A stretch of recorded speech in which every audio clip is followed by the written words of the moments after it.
Hey there, my little explorers. Today we're going on an exciting adventure with our friend Stockman. But before we begin, don't forget to hit that like button and subscribe for more fun. Deep in the woods, surrounded by tall trees, lived a friendly bear. He loved living in his cozy log cabin, sipping sweet berry juice and fishing by the stream. One day, while picking juicy berries, the bear met a little girl. Her name was Marcia, and she was very naughty. "Hey, little girl," asked the bear, "what are you doing here all by yourself?" "Looking for adventures," replied Marcia. "And what about you, Mr. Bear?" "Just picking berries," said the bear.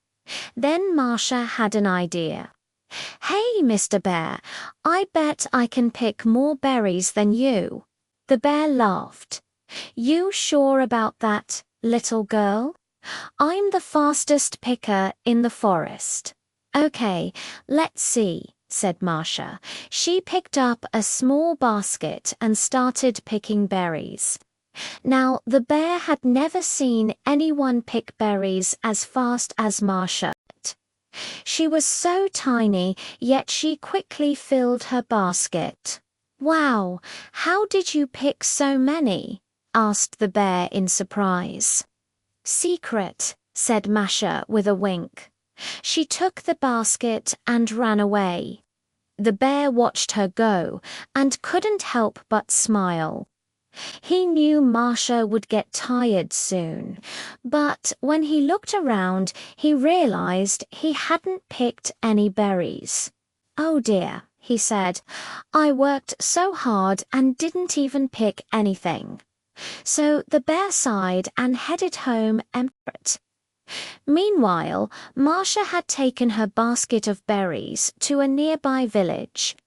She knocked on the door of a log cabin and peeked inside. There sat an old woman knitting a colorful sweater. "Excuse me," said Masha. "Can I trade these berries for some jam?"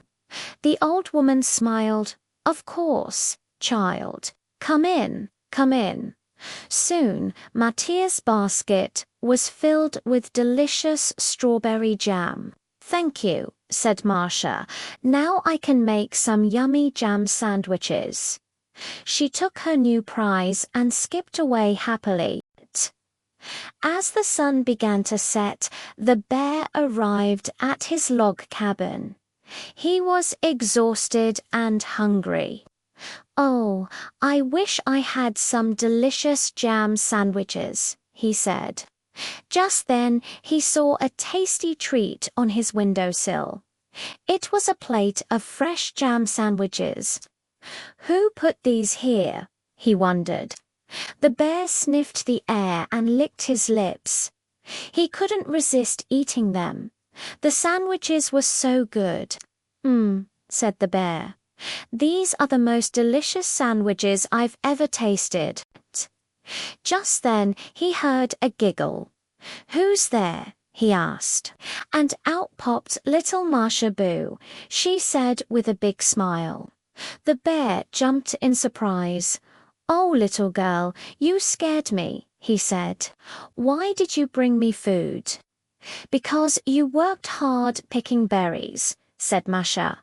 "And besides," she added with a wink, "the sandwiches were a reward for helping me win our berry picking contest." The bear blushed. He had been such a good sport when he lost, but now he couldn't help feeling a bit sad. "It's getting late, little girl," he said. "You should head home now." "Okay," said Marcia, "but can I come visit again tomorrow?"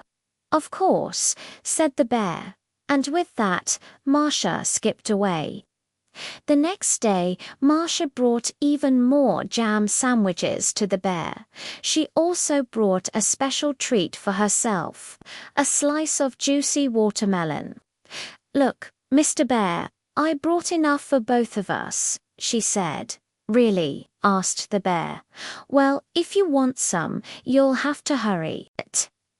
This watermelon is so juicy and sweet. It won't wait forever." The bear couldn't believe his ears.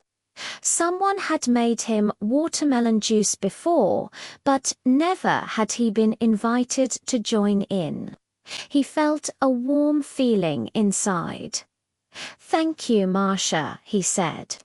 "This watermelon tastes even better than jam sandwiches." The two friends enjoyed their juicy snack until it was gone. Then Masha took her empty plate and said, "I bet you can't guess what I'm going to make next." "What do you mean?" asked the bear. "Oh, nothing," said Masha with a giggle. She took the plate and ran away. The bear looked at the empty plate and couldn't help but smile. All day long he waited for Masha and her yummy treats. But when the sun went down, the bear started to feel lonely. He missed Masha and her funny games. So he decided to visit her in the village. Meanwhile, Masha was making a tasty fruit salad. She washed fresh apples, peeled ripe bananas, and chopped juicy mangoes. Soon her bowl was filled with colorful fruits. "I bet Mr. Bear will love this," she said. But as the night wore on, Masha noticed something. No matter how much fruit salad she made, it wasn't nearly enough for her and her friend. She needed more fruits. So Masha put on her jacket and went outside.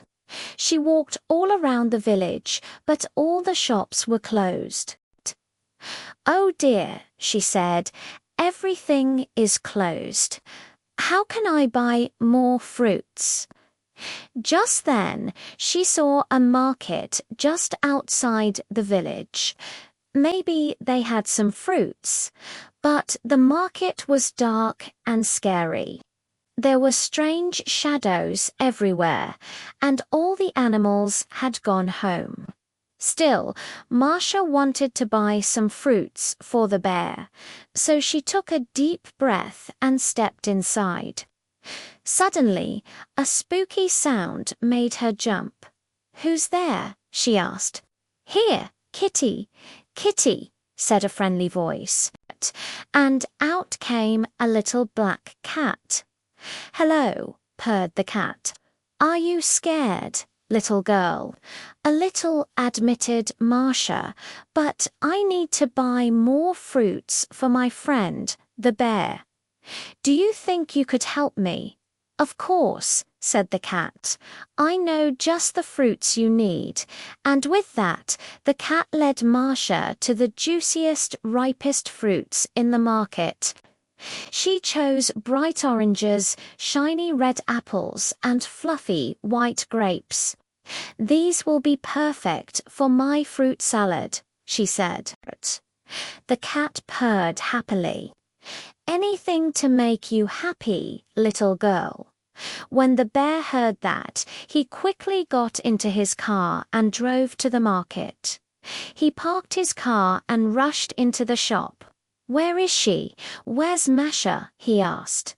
The cat smiled. "Right here, Mr. Bear." She pointed to a corner where Masha was carefully choosing some nuts.